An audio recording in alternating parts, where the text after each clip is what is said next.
very serious at it. And I don't know if somebody sits around watching the videos or They have some kind of... algorithms that detect copyrighted music. It's very. I don't know. Okay. All right. Well, we need to talk about Pi Day.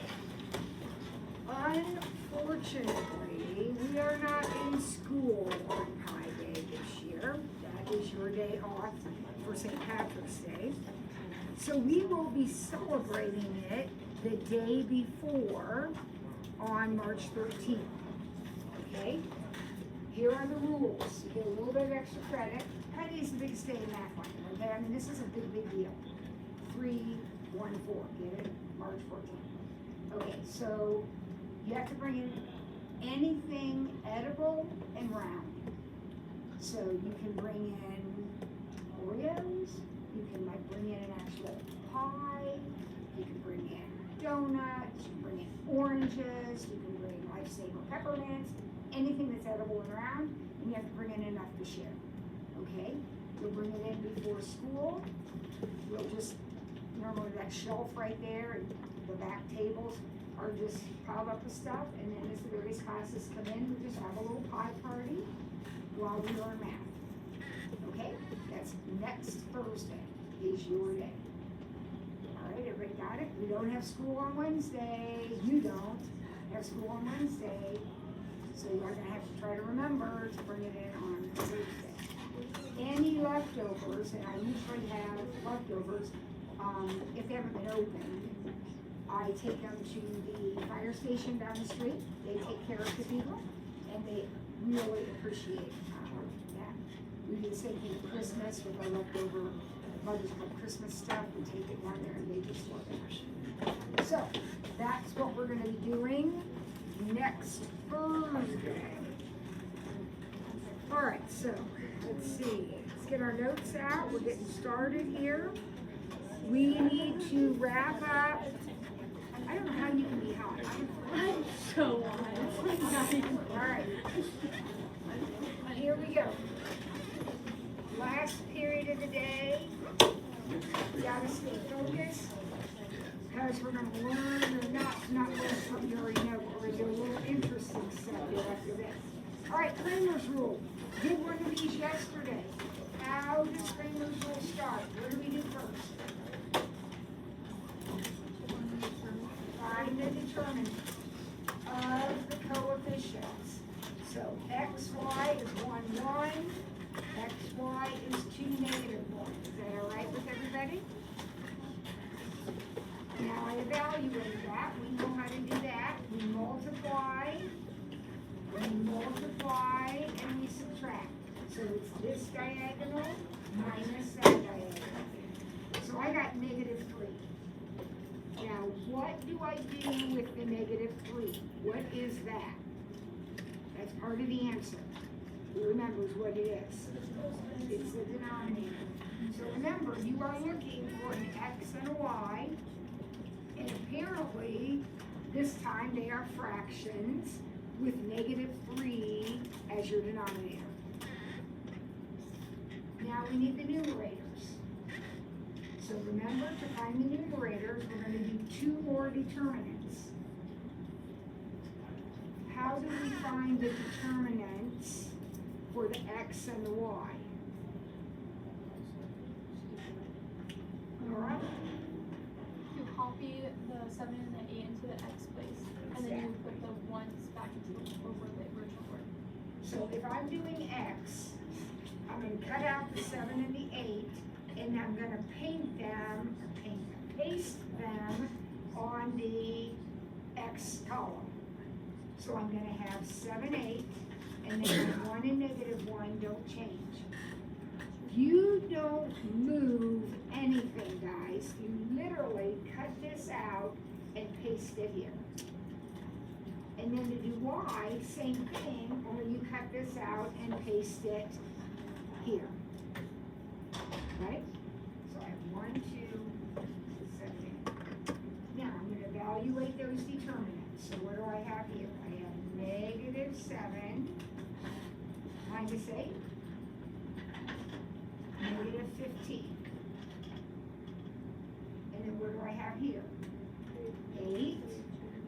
minus 14, so that is negative 6. And then, just like always, we reduce if we can. So that's going to be 5, 2. So the answer to this one is 5, 2.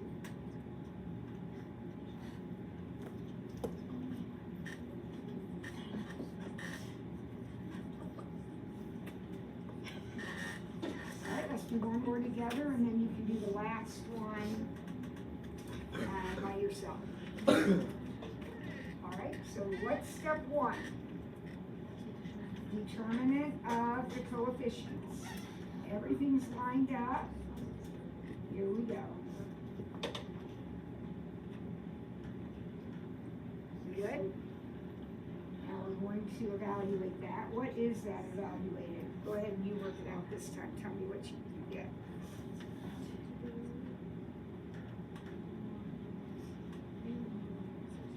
What's that equal? 10. 6 minus negative 4, that's 10. So whatever my answer is, this time they're over 10. All right, now I'm going to do X and Y. Numerator. This time I will cut out 9 and 2.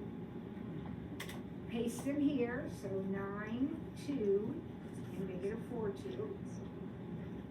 And then I'll cut them out and paste them here. 3, 1, 9, 2. Remember, in your determinant, your original determinant, the first 2 numbers were X's, and the first column was X's, and the second column was Y's. Okay, what have I got? 18 minus negative 8. You gotta keep track of your signs. 18 minus negative 8 is 26. And 6 minus 9, 6 minus 9 is negative 3.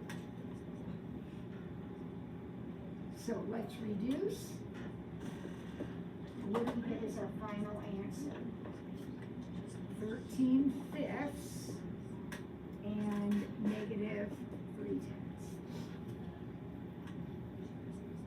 Not a very pretty answer, but we don't care. It's just, that's what it came out to be. We don't do anything with it. Just write it down. Now, you and your partner try that last one while I'm figuring out attendance.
Going down. Yeah, and then we do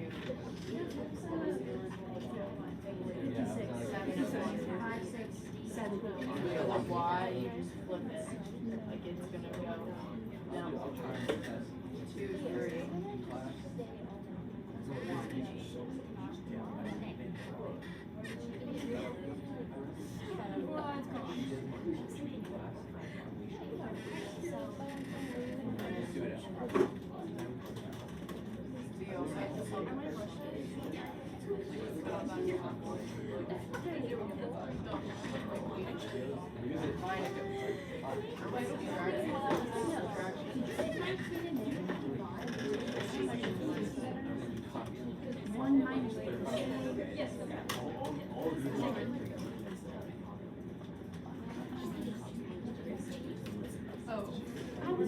Yeah, okay.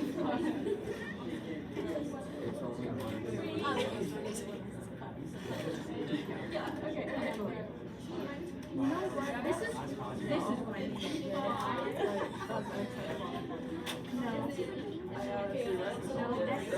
Wait. But I thought we should have X. If you wanted to find X, you kept it. No, If you wanted to find Y, you kept it. That's when you put that and select it.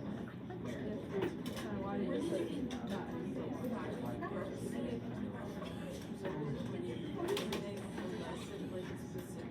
We'll find out. Yes, no, I think you're right at times. Nope, you're right. You got that. That's all thank you.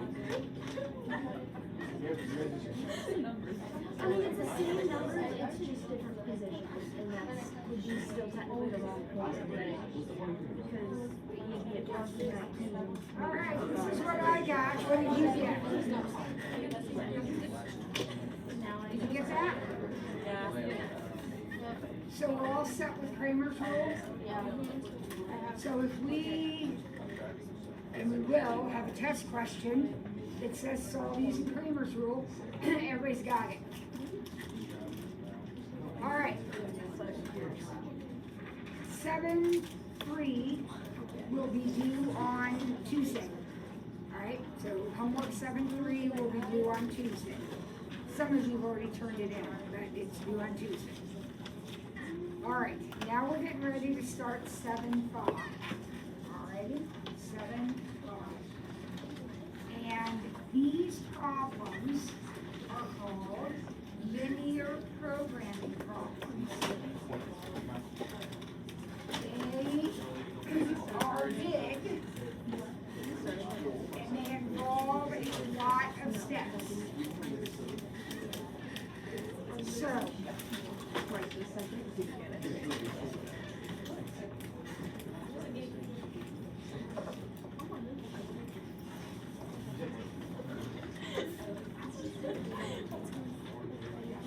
all right, so here we go. We're gonna jump in.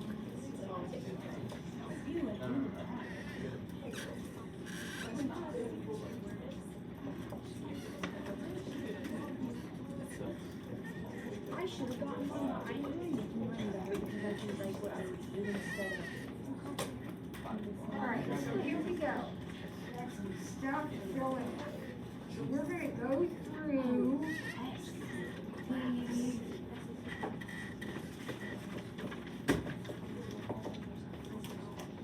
normal procedure. Your test will have one of these problems. They are very big, they have lots of parts, it's not hard, there's a lot to do. So, first thing we're gonna do, this is all given to you, so all this setup is given. Now, first thing we're gonna do is read the problem, and every number in the problem needs to have a place in the chart. Alright, so let's read and see if we can figure out what's going on. The first number I see is items of type A are worth 10 points. Where am I going to put the 10? Value of A.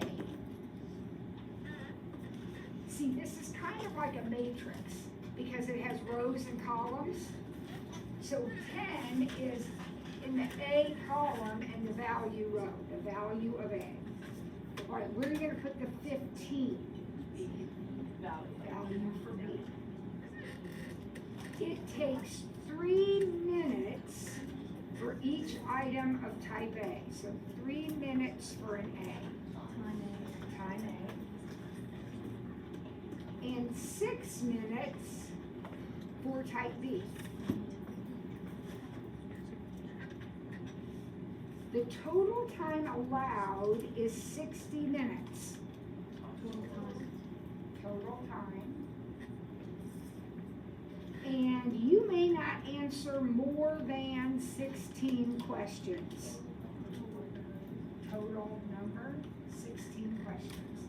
This means number. So the total number of questions is 16. Now, is every number in the table now?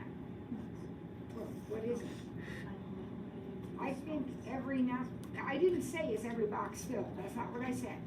I said is every number that's written in the problem, is it up here? Okay, now some of the boxes may or may not get filled, some of them might. Let's see. How many items of each type should you answer to get the best score? So what am I really trying to figure out? The number of A's I should do and the number of B's I should do. Isn't that really my question? So I don't know what that is. So I'm gonna call the number of A's X and the number of B's Y. Those aren't numbers, those are variables that I'm looking for. Now, what does this box represent? The total, like, score? How many points? The total points I get? Isn't that what I'm trying to figure out in the problem? So that one's blank. I don't have any idea what that is. I'm gonna figure it out, hopefully. All right? So now we got our chart set up. Okay. Now we're gonna write what are called constraints. The constraints are the things I'm going to be graphing here in a minute. This is what I mean by a constraint. I know that however many of these questions I do, they have to be less than or equal to 16. How do I know that? Because the problem says I can do at most 16. And doesn't that mean less than or equal to 16? So my first constraint is x plus y is less than or equal to 16. This row, in other words, this row. All right, now what does this row say? This row says that 3 minutes for every x and 6 minutes for every y has to add up to be less than or equal to 60. So 3x plus 6y less than or equal to 60. There are 2 more constraints that are absolutely implied but not stated. Would you agree that x and y both have to be bigger than or equal to 0? Because what does X stand for? How many A questions I'm doing? Can I do negative A questions? No, 0 is the fewest. So whatever my X is, it's bigger than or equal to 0. And so is Y. That is written into the problem setup because look at your graph. Does your graph look like this? Is this where we're graphing? No, we're only graphing here because what's over here? X is positive and Y is positive. So that's why your graph is set up the way it is. Okay? For the lines, do we have to write all the constraints on different lines, or can they just? It doesn't matter as long as you have all the constraints there. I just left the lines there. Okay? Now, what is the end goal of the problem? What am I trying to do? I'm taking a test. You're taking a test. What is your goal? To get the highest score you could possibly get? Okay, that's called a maximum, right? A high one is a maximum, a low one is a minimum. So I am going to maximize my score. Now, how is my score determined? Every X I answer is worth 10 points, and every Y I answer is worth 15. So I am going to maximize my score, and it is calculated 10x plus 15y. So for example, if you do one of each, what would your score be? 25, right? You want to find the combination that gives you the highest score possible, but remember your time is limited, And you can't answer 50 questions because you're only allowed to answer up to 16. The thing that you are maxing and minning, that guy right there, is not a constraint. Alright? Whatever you are finding the maximum or the minimum of, and in these problems you'll always be doing one or the other. Whatever you're maxing or minning will never be a constraint, and therefore you don't graph it. These are the things that are going to get graphed. That we're going to use, but later. Alright? Now, these two, I'm not going to graph because they're already graphed. They're already graphed. I set up quadrant 1, X and Y are positive, so these aren't going to get graphed. This one is going to get graphed. And here's how I'm going to encourage you to graph. We're going to use the intercepts. So if I cover up my X, what would my Y have to be? 16? So I'm going to go up 1, 2, 3, 4, 5, 6, 7, 8, 9, 10, 11, 12, 16. If your numbers don't go high enough, extend it. You got plenty of room there. You can extend X and Y both. You can extend them if you need to. And I'll put a dot right there. That's 0, 16. If I let X be 0, Y is 16. Now, what if I let Y be 0? If there's no Y in that equation, X has to be 16. So, 1, 2, 3, 4, 5, 6, 7, 8, 9. Get creative, extend your line. You guys can do that. It's doable, extend your line. And then connect those two.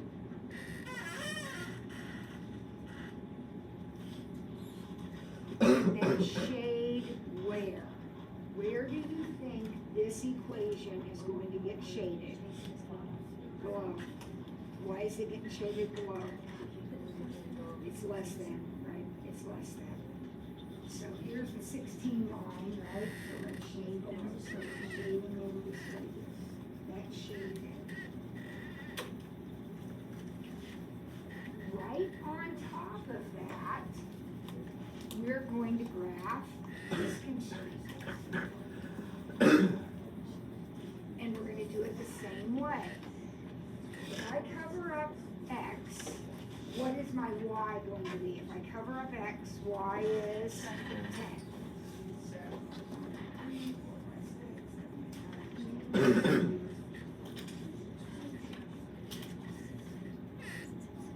How about if I cover up Y? Okay, extend some more.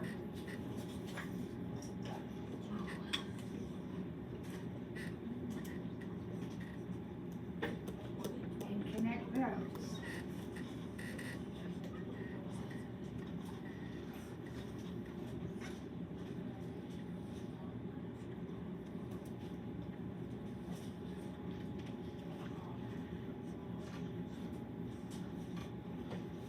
Where will the pink be shaded? Also below, isn't it less than? Less than shaded below. So we're going to shade below the pink.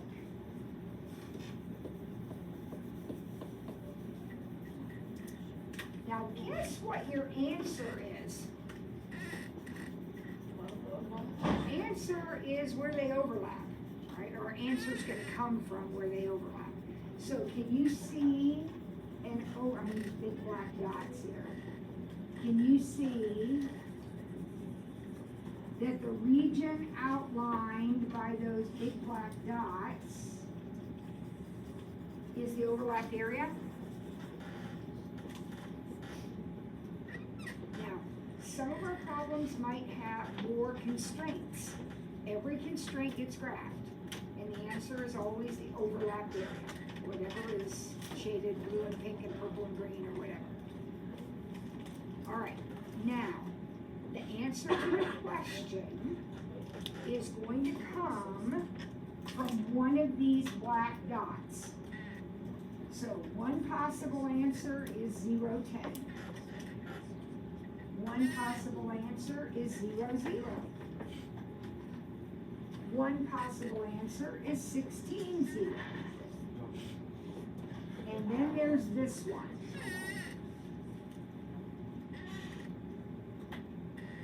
I have no idea what that is. You have probably a better graph than I do, so you might want to try to guesstimate it. No, don't do that.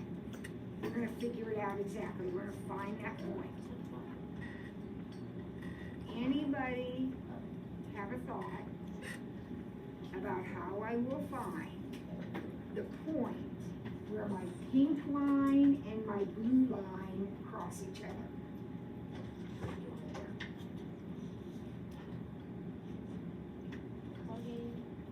How do we find where lines cross? Substitution or elimination or Cramer's rule. That's what you do. To find that point, you do whatever you want with your pink equation and your blue equation. So, x plus y equals 16, and 3x plus 6y equals 60. Those are my pink and blue equations. Now, what do you want to do? Substitution, elimination, or Cramer's rule?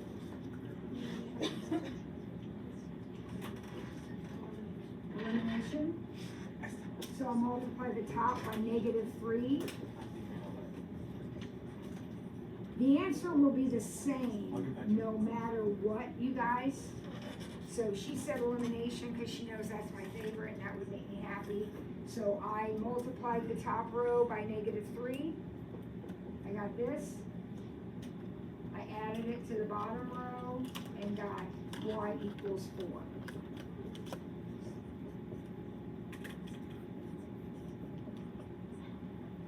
And then what do I have to do? Now that I know y is 4, I'll just plug it in right here. If y is 4, then it looks like x is 12. All right. So now I have found all of the vertices, these are vertices, vertex, plural, of what's called feasible region. So this area right here is my feasible region, and now I know all of the corner points. You're almost always gonna have some of the corners, like we had them from the just by counting.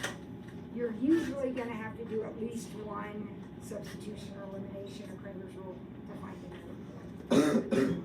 All right, so here it is. Your answer is one of those points. We're going to figure out which of those points gives me the highest score. So if I don't do any A's, I don't do any of these, but I do 10 of these, what will my score be? 150. So this one gives me a score of 150. What if I don't do any of either? What if I do 0 x's and 0 y's? My score is 0. Remember when I told you we were always going to be maxing or minning? That's your minimum score. Your minimum score is 0. And that's if you don't do anything. What about here? What if I do 16 x's? 160? And what if I do 12 x's and 4 y's? Plug it in. Plug it in. 12 x's and 4 y's would be a score of what? 180. Guys, put 12 here and 4 here and work it out. That's 180. Okay? Now, remember what we were trying to do was maximize our scores. So what are you going to do?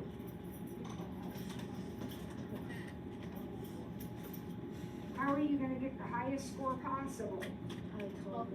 I will do, you write a sentence. I will do 12 type A questions and 4 type B questions.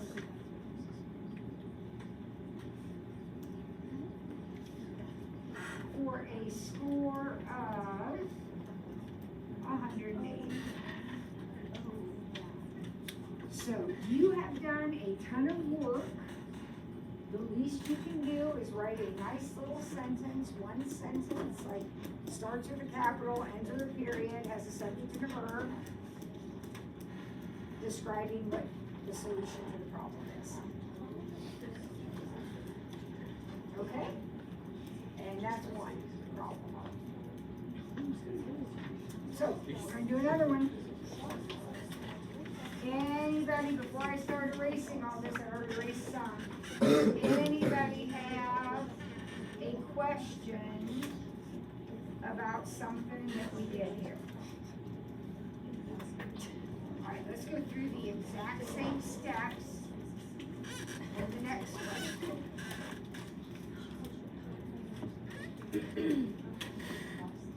All right, while I'm erasing, can you start filling in the chart for the next question, which is the corn and potato question?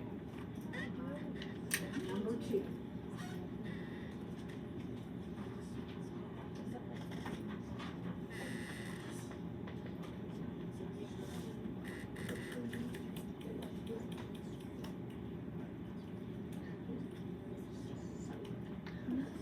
Yep. Huh? Is there any way to your sentence be on or You got the right answer. Okay. And if I said I was looking for a maximum score of 180, would that, like, that's That's exactly what you're going to do.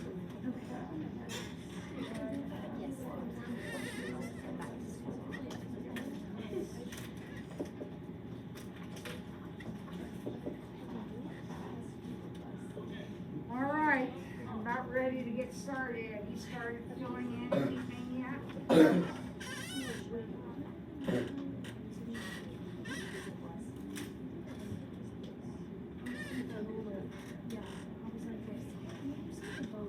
You have potato and corn. You have acres, seed cost. All right. Here you go, here's my constraints.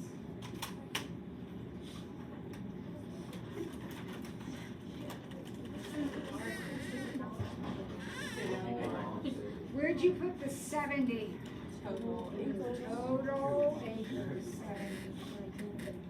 Where'd you put the $20 per acre? Seed cost, potatoes, so you put 20 here. And then the 60 corn. Where did you put the 3,000? Total seed cost. Where did you put the 150? Potato profit.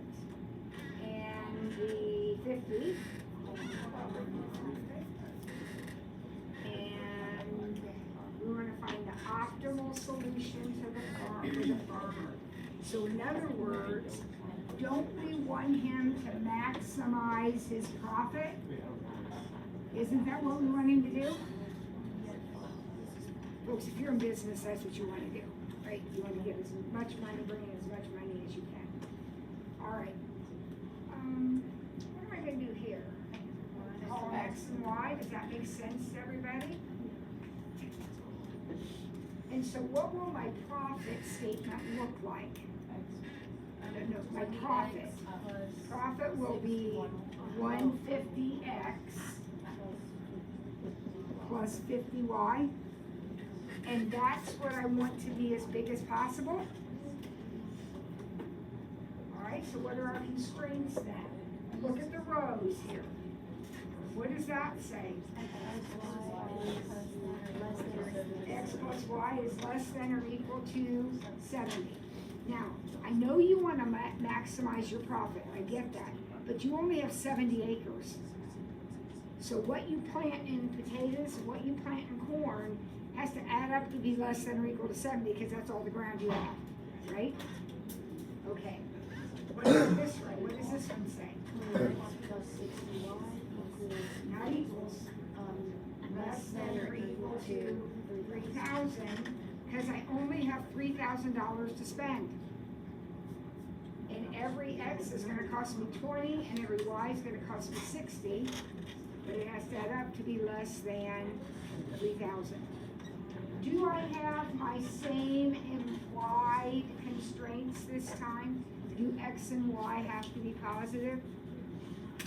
Yeah, they truly are going to be implied in 99.99999% of your problems. Because these are real world problems and no businessman wants negative profit. You can't have negative eggs. I mean, you know, everything's positive. All right, I guess we're ready to sketch. Here we go.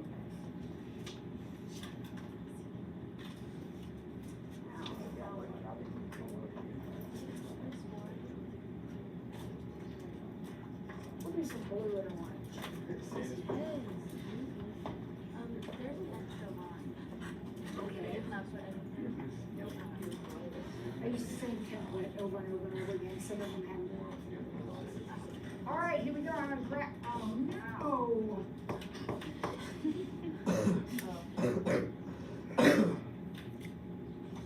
All right, so we grab this one. It's a brand new marker, and it doesn't even work. All right. Now, you are allowed to change your scale. So looking at the size of these numbers, I think my hash marks, instead of being 1, 2, 3, maybe will be 10, 20, 30. So I'm going with 10s. And you're allowed to do that, just label them. So we got 10, 20, 30. You don't have to label all of them. I did, you don't have to. Okay, so I'm using my scale of 10. Here we go. If I cover up X, Y will be 70. So that's right here. That's the point 0, 70. And then if I cover up Y, X will be 70. And I will connect them with a straight line. My lines always look a little archy, but try to draw it with a straight line. And then shade where is a less than, so it's going to be shaded below. When is it going to be shaded above? It's a greater than, yeah. It's a less than, so it's shaded below. All right, now I got my pink marker.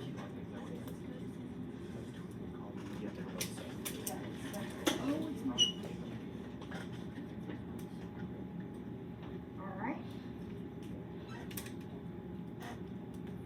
Let's cover up X. What's Y?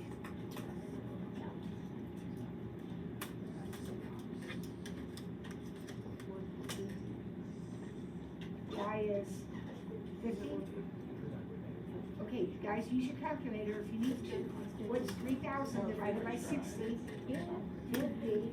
So Y is 50. And then I'll cover up Y. And X is 150. Okay, 7, 8, 9, all the way out to here.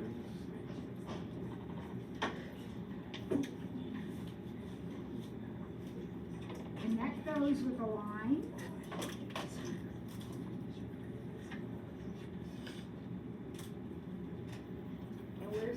appreciate it.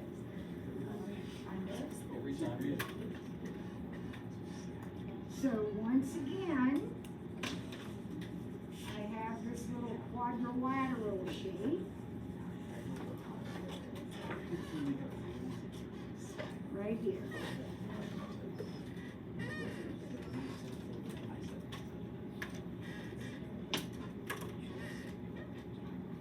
All right, anybody remember the next step? What do I need to do now? Figure out my corner points. I have to figure out what these black points are. And some of them I know. So I know I've got 0, 50. I know I've got 0, 0. I know I've got 70, 0. And then there's one that I don't know what it is. So how do I find that? I go back, here are the equations, orange and pink. So I've got x plus y equals 70. I'm doing equations now. And 20x plus 60y equals 3,000.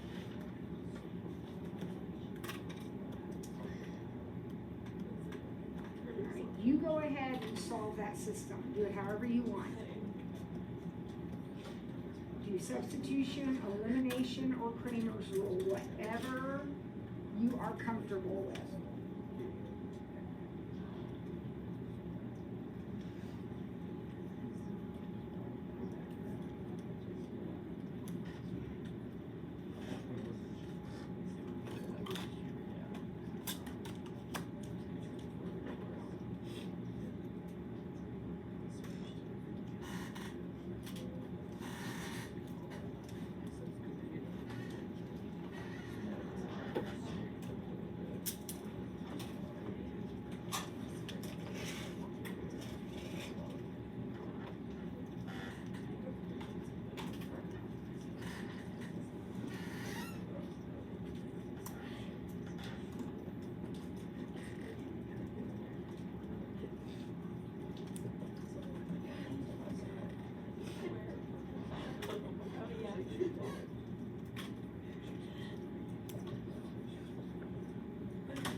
I got y equals 40, so x equals 30.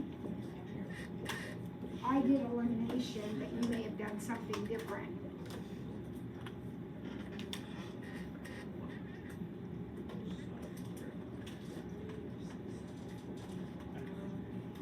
Is that what you got? All right, so first we fill in our chart, everything we possibly can. Second, we write our constraints and figure out what we're trying to maximize or minimize. Then we sketch our constraints, only these here, we sketch these. Always will have something overlapped. So we want the corners of those, Luke and Cal. I'm over it.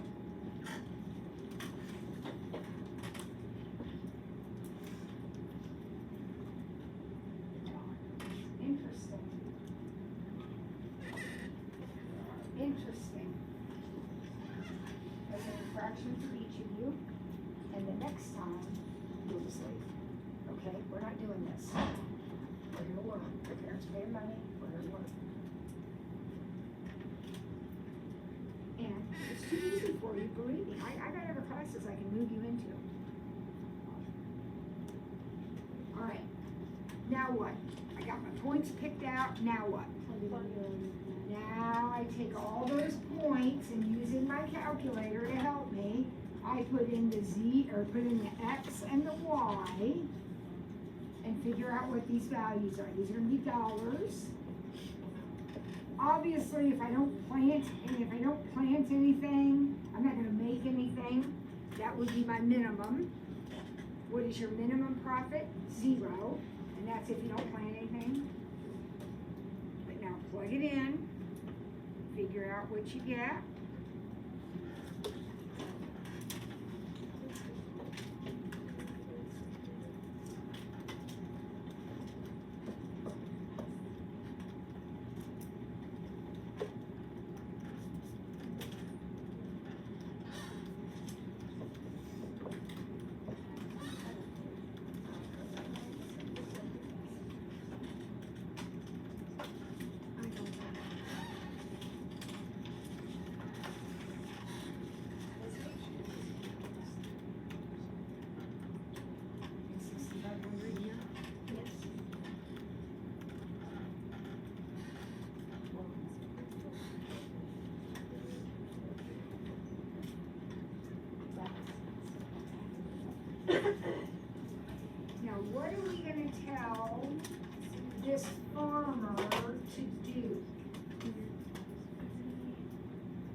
he should plant everything in potatoes, right?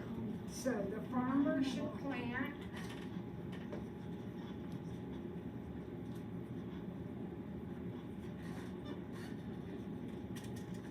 70 acres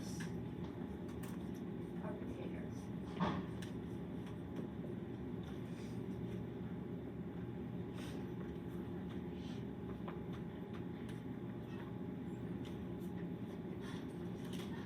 Anybody in here know anything about farming?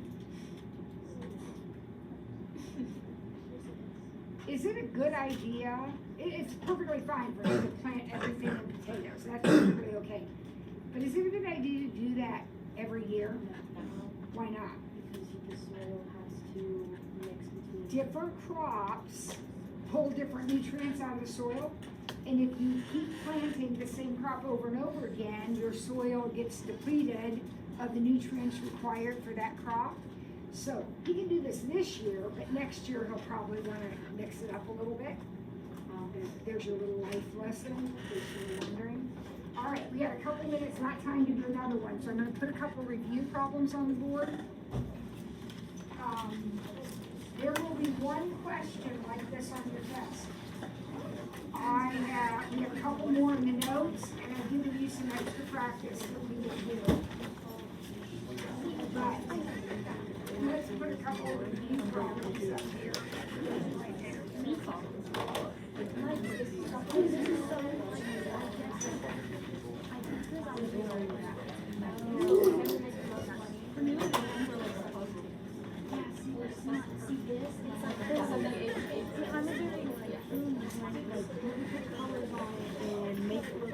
I need 2 volunteers. What comes to the board? Got one? Okay. I need another one. No.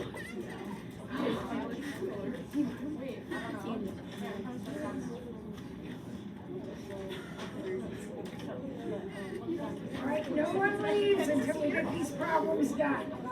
So let's get a volunteer up here.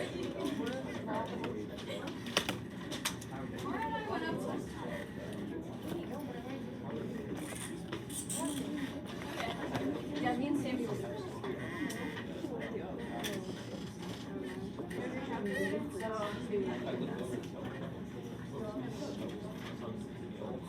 All right, so you are going to solve the problem one way, and you are going to solve the same problem a different way.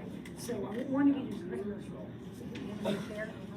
All right, you'll do Cramer's rule, and then you do your substitution. All right, so the rest of us are working on this problem. You're going to do, no, Charlie, no. You'll yell at, you like to yell at them? So there, you do it however you want. If you're out in the audience, you solve this system however you want. Sammy is doing something, and Laura is doing Cramer's rule. It won't matter. They should get exactly the same answer.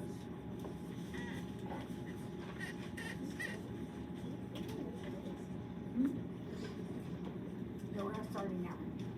No, we're just doing a random review problem. I said those take too long.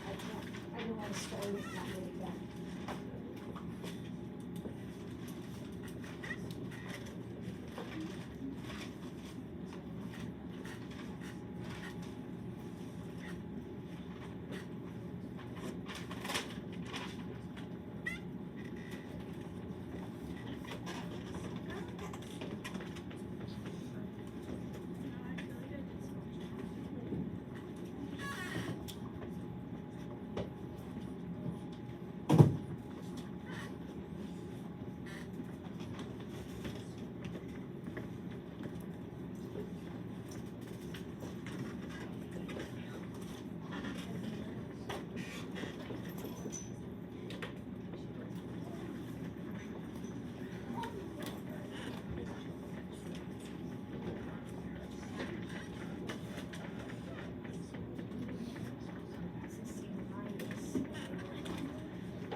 checking your answers, Sharon? How can we check these? Sammy was up here checking hers on the calculator. How do we check it? Plug them in, yep. Notice that they got exactly the same answer, right? So, does it matter in the real world? Does it matter how you solve it? No. On test day, you will have to do one of each, because I'm a math teacher. But in the real world, you solve it however you want, and that's the answer. All right. Back up, stay in your seat. We're going to have prayer.